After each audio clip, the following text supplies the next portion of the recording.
Thanks for joining us on SUTV News. I'm Bailey Casada. And I'm Jordan Hanley. The IUP Crimson Hawks are your PSAC champions.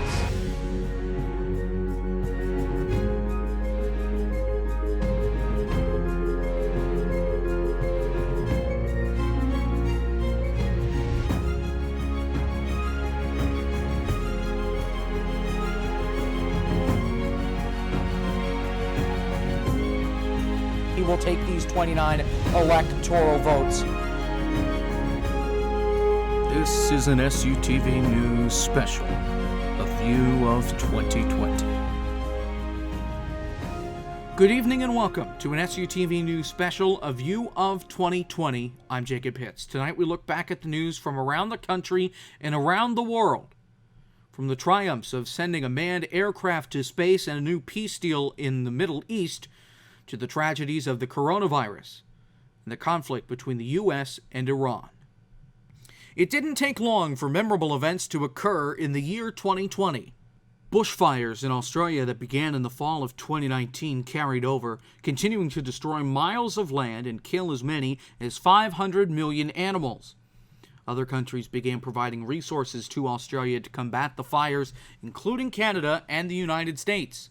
January 3rd caused tensions to rise between the United States and Iran as a drone strike at the Baghdad International Airport in Iraq killed Iranian General Qasem Soleimani. Iran would retaliate 5 days later with strikes launched against 2 bases in Iraq that housed American soldiers.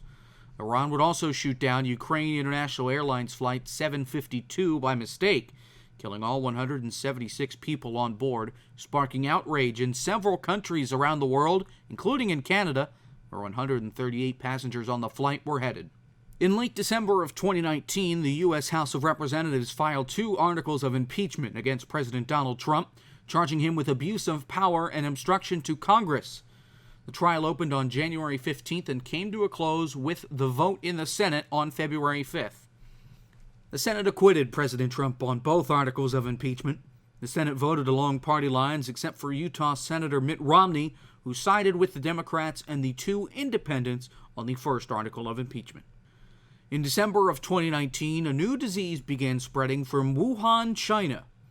On February 11th, the disease was named Coronavirus Disease 19, or COVID-19 for short. By that point, the virus had spread to Italy and other European nations. A month later, Europe was considered the active center of the pandemic, as the U.S. began showing positive cases. In the past 2 weeks, the number of cases of COVID-19 outside China has increased 13-fold, and the number of affected countries has tripled. Countries began closing borders and issuing stay-at-home orders for citizens to limit the spread of the virus. The United States projected what the future would hold for the virus in April, predicting anywhere from 100,000 to 240,000 deaths, with continued efforts to limit the spread of the virus. Without limitations, more than 2 million deaths could be expected in the U.S. alone by the end of the month. It is this model that we are looking at now that provides us the most detail of the time course that is possible. On May 30th, NASA astronauts made history by launching on American soil in an American commercially owned and built spacecraft in the first manned launch since 2011. The SpaceX Crew Dragon spacecraft was on course for the International Space Station with astronauts Robert Behnken and Douglas Hurley on board. 63 days later, Crew Dragon undocked and departed after a successful final test milestone, completing the Demo 2 mission. The craft splashed down in the Gulf of Mexico on August 2nd. This was all part of NASA's Commercial Crew program with SpaceX and Boeing. The purpose of the program is to research and test safe and cost-effective transportation systems to low Earth orbit and expand the idea of human exploration of space. 2020 has obviously been known to keep us guessing, but who would have guessed that in May the murder hornet would appear on American soil? Typically known as Asian giant hornets, the queen can grow up to 2 inches long with a 3-inch wingspan. They can wipe out an entire bee colony in hours and can even penetrate a beekeeping suit. Scientists went out on a full-scale hunt to track down these murder hornets in hope of protecting the honeybee population. On May 25th, George Floyd was killed while being arrested in Minneapolis, Minnesota. Floyd, a 46-year-old black man, was handcuffed and on the ground while a police officer knelt on his neck for nearly 10 minutes. Floyd stopped breathing while the officer's knee was on his neck and was pronounced dead an hour later at a nearby hospital. Protests erupted around the country over the death of Floyd, from Minneapolis and Atlanta to New York City and Washington, D.C. Protesters burned down a police precinct in Minneapolis, and extra protection was added to the front of the White House to keep protesters back. Protests took place at the CNN building in Atlanta, leading to a protester throwing a firecracker into the lobby of the building, where a CNN reporter was live on air during the explosion.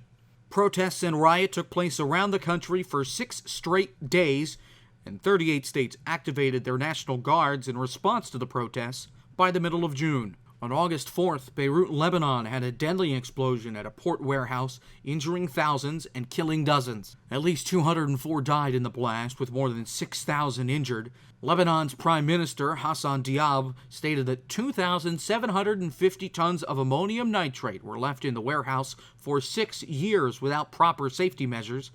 According to CNN, the explosion was so powerful it registered as a 3.3 magnitude earthquake and was felt hundreds of miles away. Israel and numerous Arab nations signed peace treaties during the fall of this year, called the Abraham Accords. Sudan, the United Arab Emirates, Morocco, and Bahrain have all reached agreements with Israel, becoming the first Arab nation to formalize relations with Israel since 1994. More countries have been expected to join this list in the future, including Oman and Saudi Arabia. After a long, hard battle with the force that is COVID-19, there has finally been a light at the end of the quarantine tunnel. There are now 2 COVID-19 vaccines available in the United States, created by Pfizer and Moderna. As of right now, healthcare workers and people who live in long-term care are up first for the vaccine. The CDC states that after you get the vaccine, you will experience flu-like symptoms as your body builds protection. The U.S. government signed deals with both companies to require a total of 200 million doses in the first quarter of 2021. Both vaccines require 2 doses, leaving enough to cover 100 million people. The pandemic may not be over by the time the ball drops on New Year's Eve, but at least we can go into the new year with hope for a brighter future. That's our broadcast for tonight. Join us tomorrow as we continue our view of 2020 with a look back at the year in American politics. For all of us at SUTV News, I'm Jacob Hitz. Thanks and good night.